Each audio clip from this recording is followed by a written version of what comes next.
바울은 디모데에게 에베소에 머물러 있으라고 했죠.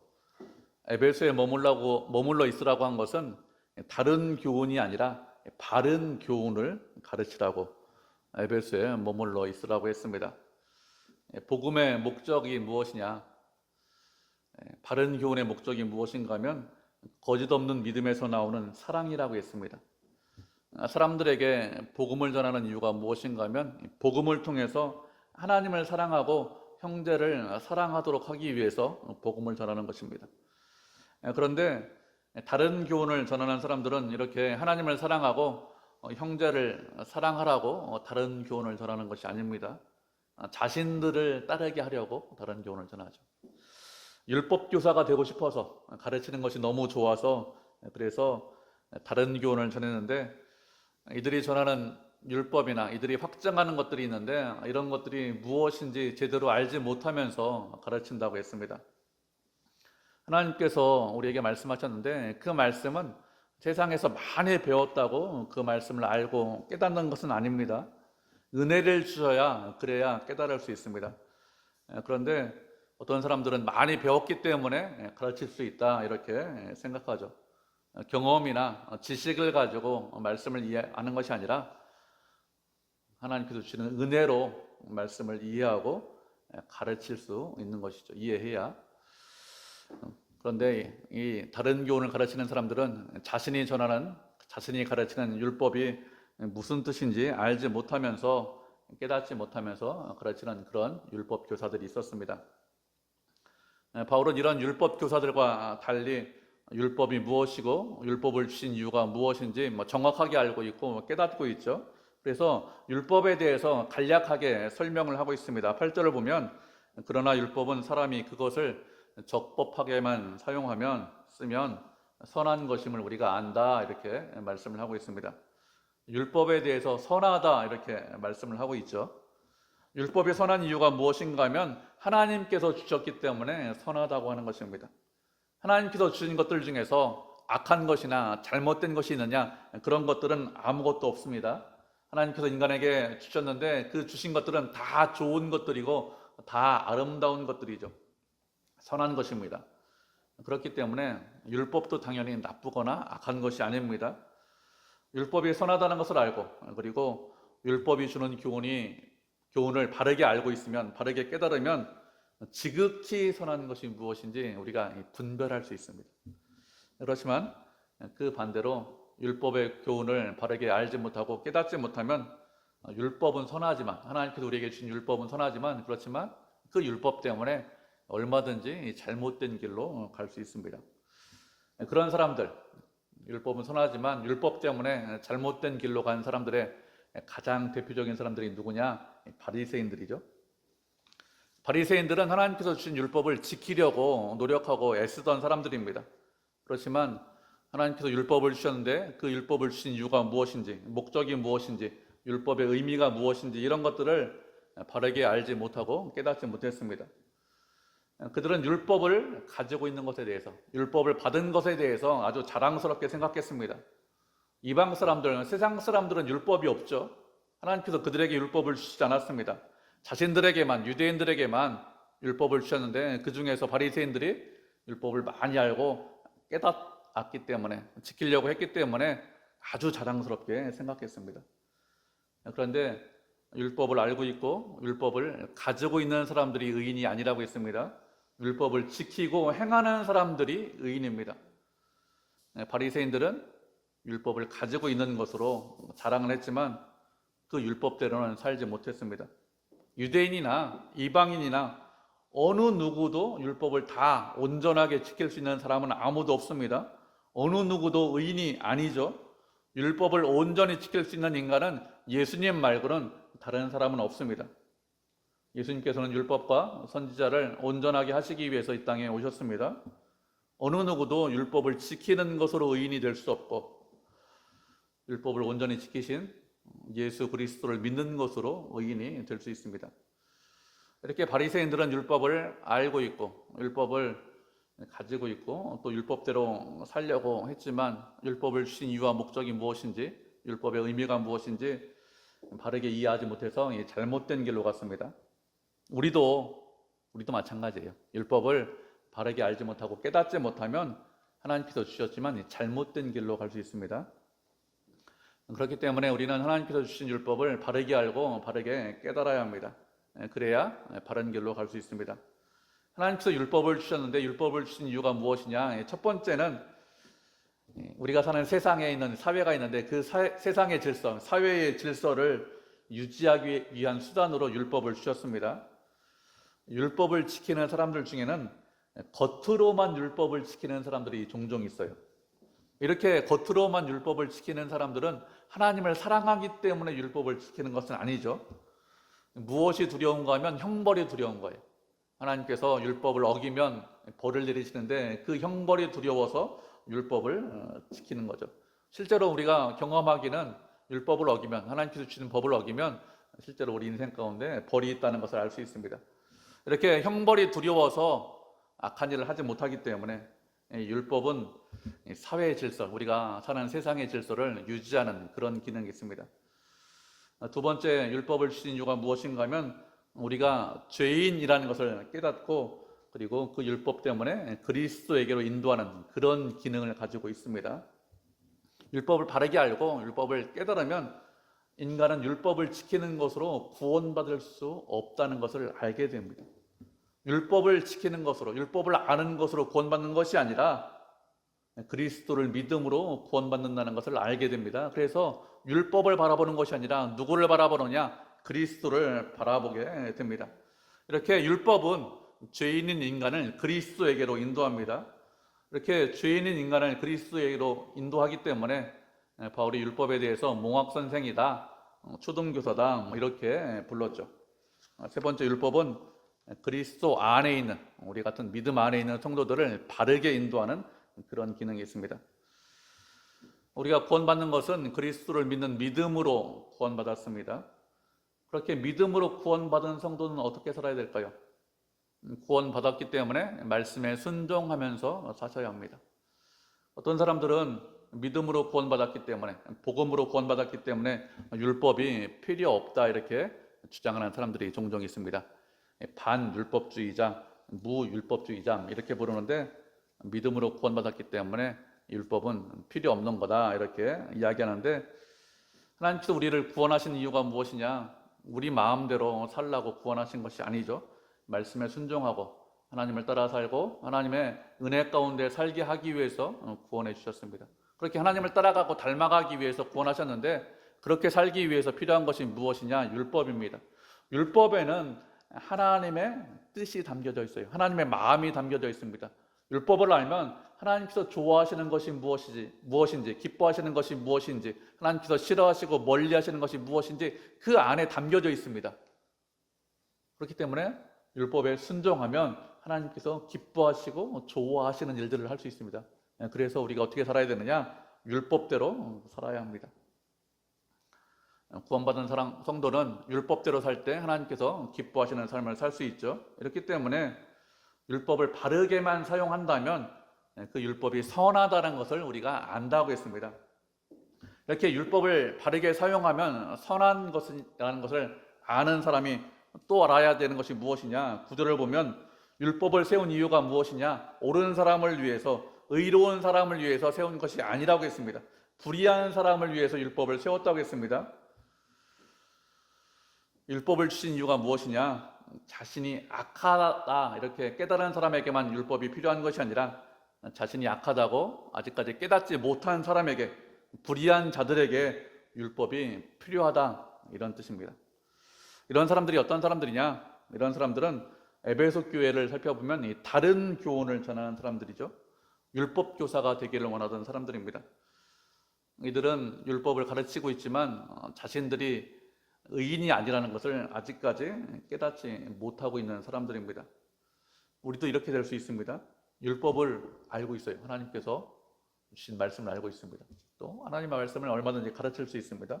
그런데 그래서 내가 깨달았기 때문에, 알고 있기 때문에 의인이다 이렇게 생각할 수 있는데 그렇지 않다고 했어요. 행하는 자가, 그렇게 사는 사람이 의인이라고 했습니다. 지식을 갖고 있는 사람이 의인이 아닙니다. 말씀대로 사는 사람이 의인이죠. 우리가 말씀 한 구절 살펴보도록 하겠습니다. 마태복음 7장 1절부터 5절까지 말씀 살펴보도록 하죠.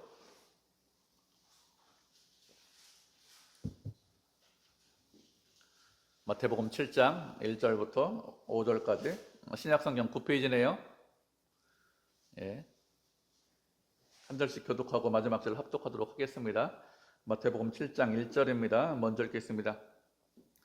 비판을 받지 아니하려거든 비판하지 말라.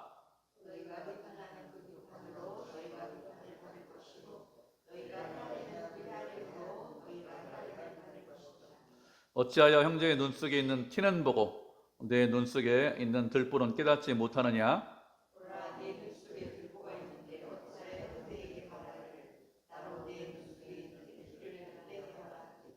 5절 같이 읽겠습니다. 외식하는 자여 먼저 내 눈 속에서 들보를 빼어라. 그 후에야 밝히 보고 형제의 눈 속에서 티를 빼리라. 아멘. 예수님께서 산상순으로 하신 말씀이죠. 비판을 받지 아니하려면 비판하지 말라 이렇게 말씀하셨습니다. 비판한다는 것은 다른 사람에 대해서 판단한다는 것이죠. 다른 사람을 판단하는 이유가 무엇이죠? 비판하는 이유가 무엇입니까? 그 사람이 잘하기 때문에 칭찬하기 위해서 비판할까요? 그런 경우 거의 없죠. 다른 사람을 비판하는 것은 잘못한다고 생각하기 때문에 비판합니다. 다른 사람을 잘못하기 때문에 비판하는데 너희가 하는 그 비판으로 비판받을 것이고 너희가 헤아리는 그 헤아림으로 헤아림 받을 것이라고 했습니다. 누가 비판하고 누가 헤아릴까요? 하나님께서 그렇게 하신다는 거예요. 사람이 그렇게 하는 것이 아니라 하나님께서 우리를 헤아리시고 우리를 판단하실 때 우리가 헤아리고 우리가 판단하는 그 정도 판단과 그 정도 헤아림 가지고 우리를 헤아리시고 우리를 판단한다 이렇게 말씀하고 있습니다. 하나님께서 이런 식으로 판단하고 헤아리시면 이 땅에 남아있을 수 있는 사람이 아무도 없죠. 우리는 우리 자신에게는 상당히 관대합니다. 그리고 남에게는, 다른 사람에게는 아주 엄격합니다. 어느 정도로 엄격하죠? 형제의 눈 속에 있는 티는 잘 보는데 내 눈 속에 있는 들보는 전혀 보지 못합니다. 다른 사람의 눈 속에, 여러분 다른 사람 눈 속 한번 보시기 바랍니다. 그 사람 눈 속에 티가 있는지 없는지 잘 보이나요? 잘 보이지 않습니다. 그런데 그 사람 눈 속에 있는 티를 봅니다. 그리고 그것 때문에 비판하죠. 그 사람 눈 속에 있는 티를 보고 비판하려면 아주 샅샅이 조사해야 돼요. 아주 세밀한 것까지 아주 자세히 조사해야 됩니다. 그러면 찾을 수 있습니다. 그렇지 않으면 찾기도 힘들어요. 그런데 다른 사람의 잘못을 들추어내고 비난하고 비판하기 위해서 있는 것 없는 것 다 털어서 먼지까지 다 드러냅니다. 그런 사람이 자신의 눈 속에 있는 들보는 못 본다고 했습니다. 내 눈 속에 티가 들어있는 것이 아니라 들보가 들어있는데도 못 봐요. 우리가 내 눈 속에 티가 들어있으면 상당히 불편합니다. 눈 속에 티가 들어있는데 그 티를 빼지 않으려고 하는 사람 있나요? 그런 사람 없죠. 눈 속에 있는 티는 다 빼려고 합니다. 그런데 티보다 훨씬 큰 들보가 들어있는데 그 들보를 당연히 봐야 될 것 같은데 내 들보를 전혀 보지 못합니다. 그러면 내 눈 속에 들보가 있는데 들보를 보지 못하는 이유가 무엇일까요? 들보를 보지 못하는 것은 그것이 당연하다 이렇게 생각하기 때문에 그렇습니다. 어떤 것을 보고 어떤 것을 이해할 때 자기 중심적으로 보고 자기 중심적으로 해석하기 때문에 들보가 있는데도 아예 보지 못하고 그리고 그것을 빼겠다 이렇게 생각하지 않는 것이죠. 우리는 내 중심적으로, 자기 중심적으로 무엇을 보고 무엇을 해석하는 것이 아니라 하나님 중심적으로 보고 하나님 중심적으로 해석을 해야 됩니다. 그래야 내 자신의 문제가 보입니다. 그렇지 않고 자기 중심적으로 문제를 보고 해석을 하면 그러면 자신의 문제점, 내 문제점에 대해서 전혀 보지 못합니다. 문제가 눈에 들어있는 들보처럼 커도 그래도 못 본다는 거예요. 그렇기 때문에 하나님 중심적으로 언제나 문제를 바라보고 이해할 수 있어야 됩니다. 그래야 내 상태가 어떤지 객관적으로 보이죠. 이렇게 눈에 들보가 있는 사람은 자신의 눈에 있는 들보를 보지 못하면서 형제의 눈에 있는 티를 빼고 싶어 하는데 이런 사람에 대해서 예수님께서 무엇이라고 말씀하셨습니까? 외식하는 자여 이렇게 말씀하셨습니다. 형제의 눈 속에 있는 티가 있는데 그 띠를 빼려고 하는 이유가 무엇이죠? 외식하기 때문에 그렇습니다. 외식한다는 것이 무슨 뜻이에요? 내가 너보다 뛰어나다? 훌륭하다? 나는 그렇게 안 살아. 나는 그 정도 잘못 안 하고 그렇게 나쁜 일 안 해. 이런 마음이 있기 때문에 그래서 티를 빼려고 한다는 것이죠. 다른 사람의 잘못에 대해서, 다른 사람의 정말 어리석은 것에 대해서 떠들고 지적하고 비웃으면, 뒤에서 수근수근대면, 그러면 내가 훌륭한 사람이 되나요? 그렇지 않죠. 다른 사람을 보는 것이 아니라 자기 자신을 봐야 훌륭한 사람이 됩니다. 자기 자신의 눈 속에 있는 들보를 빼내야, 그래야 훌륭한 사람이 되지. 그렇지 않고 다른 사람에 대해서 아무리 비난하고 비판하고 아무리 떠들어도 내가 훌륭한 사람이 되지 않습니다. 예수님께서 다른 사람을 이렇게 비난하고 비판하는 사람에 대해서 외식하는 자라고 했습니다. 외식하기 때문에 내가 그 사람보다 훌륭하다, 내가 그 사람보다 뛰어나, 이런 생각을 더 많이 하면 할수록 어떻게 한다고요? 그 사람이 형제의 눈에 있는 티를 빼려고 한다는 거예요. 에베소 교회에 있던 다른 교훈을 가르치던 율법 교사들도 마찬가지겠죠. 율법을 많이 알고 있습니다. 그래서 율법을 가르쳤습니다. 그런데 그 율법에 대해서 자기 자신에 대해서 적용하지 않고 자기 자신을 바라보지 않았습니다. 만약에 자기 자신에 대해서 적용하고 자기 자신을 바라봤으면 그러면 잘못 가르치지 않았겠죠. 다른 교훈을 가르치지 않았을 것입니다. 그런데 율법을 알고 있고 가지고 있고 배웠다고, 많이 배웠다고, 가르칠 수 있다고 다른 사람의 죄나 다른 사람의 잘못에 대해서 들춰내기 때문에, 그래서 바른 교훈이 아니라 다른 교훈을 가르치는 것입니다. 바울은 이렇게 하지 않았습니다. 바울은 자신을 죄인 중에 괴수라고 했습니다. 자신이 악한 죄인이다 이렇게 고백을 했습니다.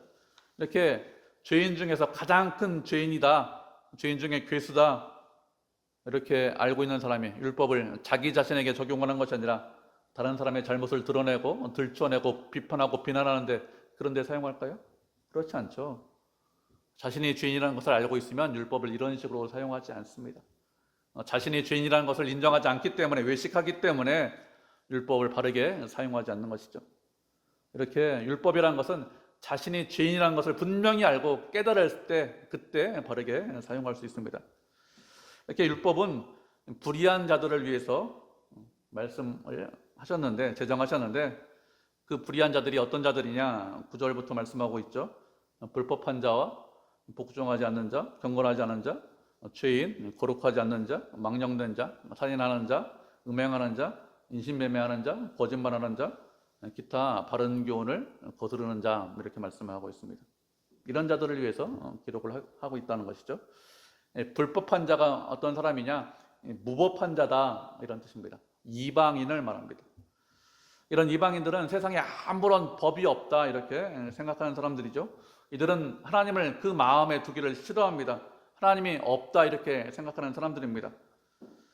바울이 옳지 못한 자, 불의한 자를 여러 사람, 여러 기준으로 말을 하고 있는데, 어떤 기준으로 말을 하고 있는가 하면 십계명적으로 말을 하고 있습니다.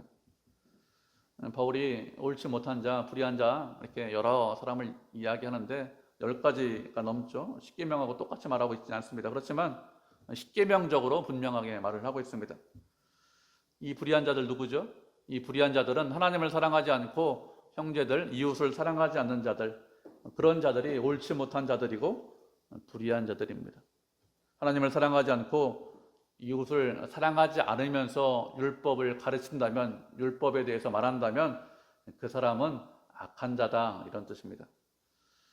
우리가 주님을 믿는 믿음이 있으면 그 믿음은 언제나 사랑으로 드러나야 합니다. 지난주에도 말씀드렸죠. 믿음으로 시작해서 사랑으로 가야 된다. 그것이 바른 믿음이라고 했습니다. 사랑으로 드러나지 않으면 그 믿음은 올바른 믿음이 아닙니다. 이런 자들은 바른 교훈을 거스르는 자들이라고 했습니다.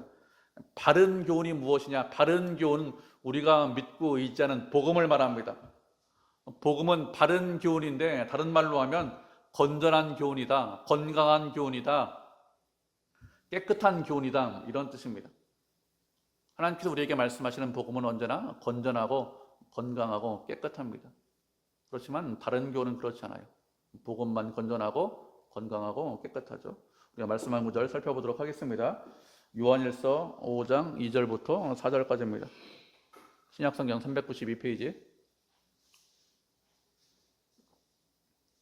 요한일서 5장 2절부터 4절까지. 신약성경 392페이지입니다. 세 절이니까 우리가 한 목소리 읽겠습니다. 요한일서 5장 2절부터 4절까지입니다. 찾으셨죠? 같이 읽겠습니다. 시작. 우리가 하나님을 사랑하고 그의 계명들을 지킬 때에 이로써 우리가 하나님의 자녀를 사랑하는 줄을 아느니라. 하나님을 사랑하는 것은 이것이니 우리가 그의 계명들을 지키는 것이라. 그의 계명들은 무거운 것이 아니로다. 무릇 하나님께로부터 난 자마다 세상을 이기느니라. 세상을 이기는 승리는 이것이니 우리의 믿음이니라. 아멘. 하나님을 사랑하고 그 말씀을 지킬 때 하나님의 자녀를 사랑하는 줄 안다고 했습니다. 하나님을 사랑하는 것과 형제를 사랑하는 것을 분리할 수 없다는 것입니다. 말씀에 순종하는 사람, 그 계명을 지키는 사람은 하나님을 사랑하는 사람이고, 그렇게 하나님을 사랑하는 사람은 반드시 형제를 사랑합니다. 그렇지 않으면, 형제를 사랑하지 않으면, 이웃을 사랑하지 않으면 그 사람은 하나님을 사랑하지 않는 것이죠. 우리가 교회에서 성도들을 한 가족이라고, 형제라고 부릅니다. 그런데 성도들 중에서 어떤 사람은 사랑하고 어떤 사람은 사랑하지 않는다면 그것은 하나님을 사랑하지 않는 것이죠. 형제는 누가 형제냐? 어느 날 그 집에 태어나 보니까 옆에 같이 있는 사람, 그 사람이 형제고 그 사람이 가족입니다. 내가 선택한 게 아니에요. 하나님께서 우리에게 붙여주신 사람입니다. 서로 사랑하라고 일부러 형제로, 가족으로 붙여주셨습니다. 교회도 마찬가지입니다. 교회도 형제로, 가족으로 붙여주신 사람, 내가 선택한 사람이 아니죠. 하나님께서 한 믿음으로, 한 성령으로 그렇게 서로 사랑하라고 붙여주신 사람들이 형제고 가족입니다. 그렇기 때문에 나하고 잘 맞지 않을 수 있습니다. 그렇지만 하나님께서 형제로 붙여주셨기 때문에, 사랑하라고 하셨기 때문에 제가 사랑하겠습니다. 이렇게 하는 것, 그것이 하나님을 사랑하는 것입니다. 실제로 제가 한 말씀대로 해보면 어려워요. 힘듭니다. 나하고 다른데 나하고 다른 사람을 사랑하는 것이 쉬울까요? 어렵죠. 당연히 어렵습니다. 그렇지만 어렵지만 무거운 것은 아니라고 했습니다.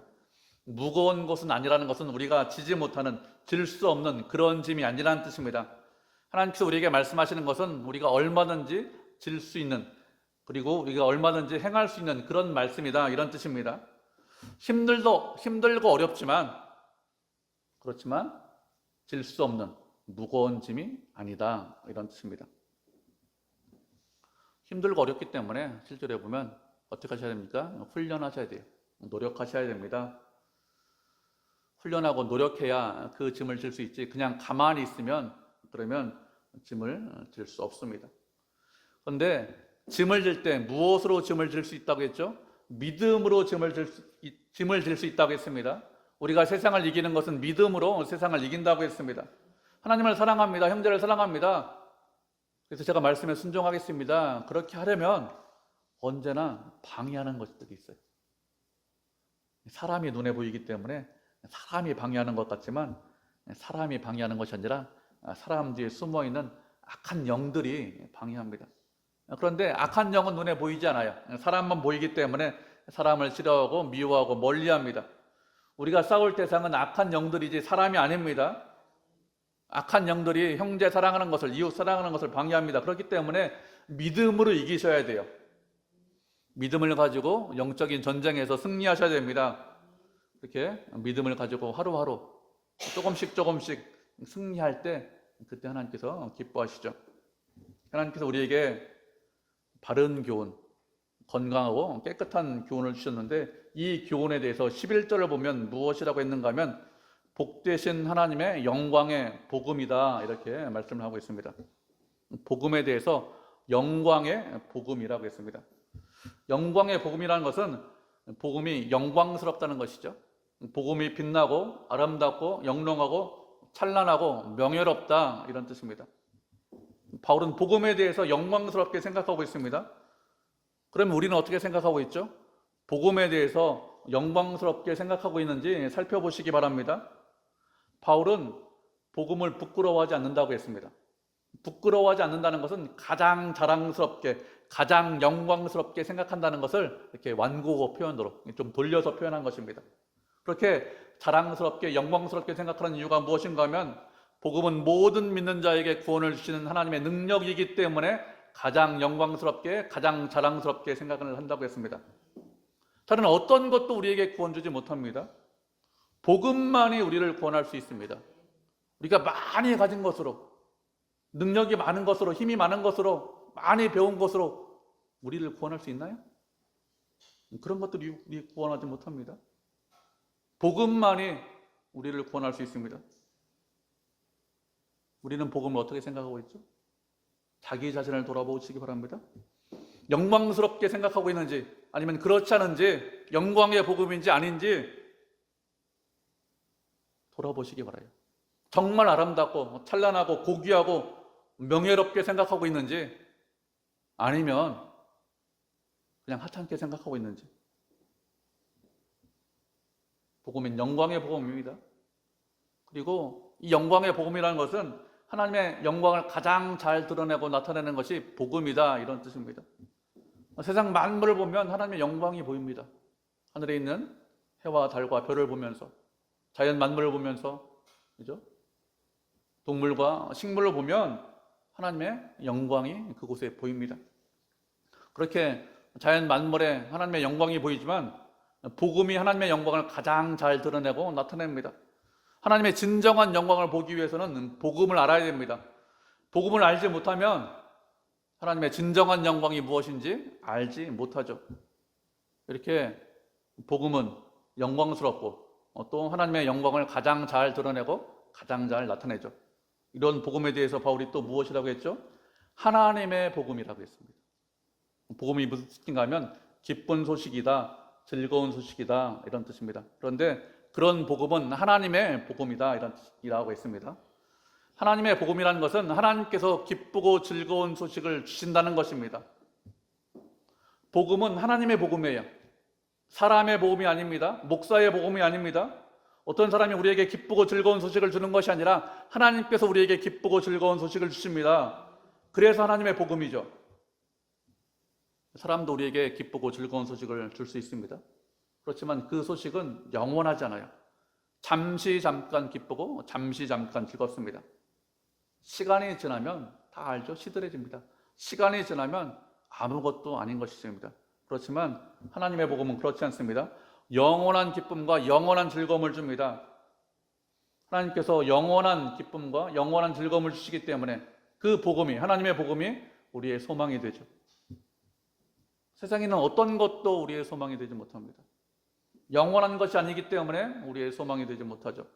잠시 잠깐 있다가 없어지는 것, 눈에 보이는 것이 소망입니까? 소망이 아니라고 했습니다. 영원하지 않으면 소망이 아닙니다. 그런데 하나님의 복음은 영원합니다. 그 복음은 우리에게 기쁨과 즐거움과 감사를 줍니다. 그래서 하나님의 복음이 우리의 소망이죠. 그리고 하나님의 복음은 하나님만 높이고 하나님만 드러내고 하나님에게만 영광을 돌립니다. 그것이 하나님의 복음이죠. 사람이 전해주는 소식도 하나님을 높이고 하나님께 영광을 돌리는 소식이 있습니다. 그렇지만 대부분의 소식은 사람을 높이고 사람에게 영광을 돌리는 그런 소식이 많습니다. 그렇지만 하나님의 복음은 그렇지 않습니다. 하나님만 높이고 하나님만 자랑하고 하나님에게만 영광을 돌리는 것이 하나님의 복음입니다. 하나님은 우리에게 기쁜 소식을, 즐거운 소식을, 감사한 소식을 주시는 분입니다. 하나님의 복음이죠. 그렇게 기쁘고 즐겁고 감사한 소식을 우리에게 주셨는데 그런 하나님에 대해서 바울이 무엇이라고 고백하고 있습니까? 복되신 하나님이다, 이렇게 말씀하고 있습니다. 복되다는 말은 복이신 하나님이다, 이런 뜻입니다. 하나님만이 참 복이시다, 이런 뜻입니다. 다른 어떤 것도 복이 될 수 없겠죠. 오직 하나님만 복이십니다. 하나님을 가까이 하는 것이 복이라고 했습니다. 하나님을 가까이 하시면 복을 받을 수 있습니다. 그러면 다른 어떤 것도 복을 받지 못해요. 그럼 많이 배운 것으로, 건강한 것으로, 물질이 많은 것으로, 여러분 그게 복이 아니라고 했습니다. 하나님이 복이라고 했습니다. 그래서 하나님을 가까이 하시면, 그러면 그 사람은 누구든지 복을 받을 수 있습니다. 우리가 복 받기 원해요. 복이 필요 없는 사람 아무도 없습니다. 그렇기 때문에 하나님께서 복이시기 때문에 하나님을 가까이 하셔야 합니다. 그래야 복 받을 수 있습니다. 이렇게 복되신 하나님의 영광의 복음인데, 이 복음을 누구에게 맡겼다고 했습니까? 바울은 바울 자신에게 맡겼다 이렇게 말씀하고 있습니다. 맡겼다는 것은 바울에게 사명을 주셨다는 것이죠. 스스로 제가 하나님의 복되신 하나님의 영광의 복음을 제가 맡겠습니다 이렇게 한 것이 아니라 하나님께서 그에게 맡기셨습니다. 책임지게 하셨습니다. 이렇게 복음을 맡은 바울은 어떻게 했을까요? 바울은 최선을 다해서 그 복음을 맡았습니다. 자신이 사도라는 것을 알고 하나님 나라의 일꾼이라는 것을 알고 열심을 내고 최선을 다해서 복음을 맡았습니다. 바울에게만 복음을 맡기셨다 이렇게 성경을 읽으면 잘못 읽는 것이라고 말씀드렸습니다. 그렇게 성경 읽으시면 안 됩니다. 누구에게 맡겼다고요? 나에게, 우리들에게 맡겼습니다. 우리 모두에게 하나님께서 복음을 맡기셨습니다. 우리는 복되신 하나님의 영광의 복음을 맡은 자들이죠. 복음을 맡았기 때문에, 책임지고 있기 때문에 어떻게 될까요? 우리가 언제나 복음을 담고 있어야 됩니다. 복음을 가지고 있어야 됩니다. 복음을 가지고 있어야 전할 수 있습니다. 그렇지 않으면, 복음을 갖고 있지 않으면 그러면 전하지 못하죠. 내가 알고 있고 내가 믿고 있고 내가 가지고 있어야, 그래야 복음이 나가는 것이지, 나한테 없는데 복음이 나갈까요? 가장 먼저 할 일이 무엇이냐? 복음을 맡은 자들이 내가 복음을 가지고 있어야 됩니다. 복음을 갖기 위해서 어떻게 되죠? 말씀을 가까이 하셔야 됩니다. 그래야 복음을 우리 안에 담을 수 있습니다. 요즘에 사람들이 유튜브 많이 보는 것 같아요. 시간 좀 줄이세요. 유튜브 많이 보지 말고 시간 좀 줄이시고 말씀을 가까이 하고 복음을 내 안에 담으셔야 합니다. 그래야 내 안에 담고 있는 것, 내가 갖고 있는 것이 우리 주변한테 나가는 것이죠. 그리고 복음을 맡았기 때문에 언제나 우리가 진리의 말씀편에 섰어야 합니다. 세상 사는 거 사람들이 줄 서는 거라고 하죠. 세상은 어디에 줄 서죠? 세상은 자신의 이익에 줄 섭니다. 이익에 따라서 줄 서서 움직이는 것이 세상이죠. 그런데 우리는 그런 사람들이 아닙니다. 복음을 맡았습니다. 그렇기 때문에 내 이익이 아니라 복음편에, 진리편에 서야 됩니다. 그렇게 하는 것이 세상의 문화와 풍습과 풍조, 사상 이런 것이 아니기 때문에 언제나 불이익이 있습니다.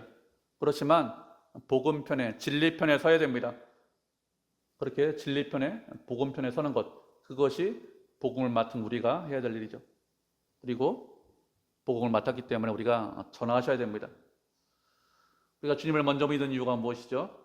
다른 사람에게 복음을 전하게 하려고 먼저 믿음을 주신 것입니다. 그렇기 때문에 주변 사람들에게 복음을 전하셔야 합니다. 말로, 삶으로 내가 담고 있는, 내가 갖고 있는 그런 복음을 전하셔야 됩니다. 복되신 하나님의 영광의 복음을 맡은 자들입니다. 생각하는 것이 다르고 말하는 것이 다르고 행동하는 것이 달라야 합니다. 우리가 누군지 알아셔야 돼요. 하나님의 청지기입니다. 하나님께서 우리에게 맡겨주셨습니다. 그렇기 때문에 청지기로서 사명을 감당하셔야 됩니다. 끝까지 충성하셔야 돼요. 열심을 내셔야 됩니다. 세상과 다르게 사셔야 됩니다. 세상의 가치관, 세상의 풍조에 넘어가지 마세요. 그거에 흔들리지 마십시오. 세상이 아닙니다. 그리스도가 전부예요. 복음이 전부입니다. 그걸 우리에게 맡겨주셨어요. 영광스러운 사명을 주셨습니다. 우리는 복되신 하나님의 영광의 복음을 맡은 자들이죠. 그렇게 하나님께서 우리에게 참 소망과 참 기쁨을 주셨고 또 큰 사명을 주셨습니다. 복음을 맡은 자들로 어떻게 해야 되죠? 하나님을 사랑하셔야 됩니다. 형제를 사랑하셔야 됩니다. 믿음으로 세상을 이기셔야 됩니다. 하나님의 사명을 감당하셔야 됩니다. 그렇게 하나님의 사명을 감당하는 그런 성도, 그런 교회가 되기를 주님의 이름으로 축복을 드립니다.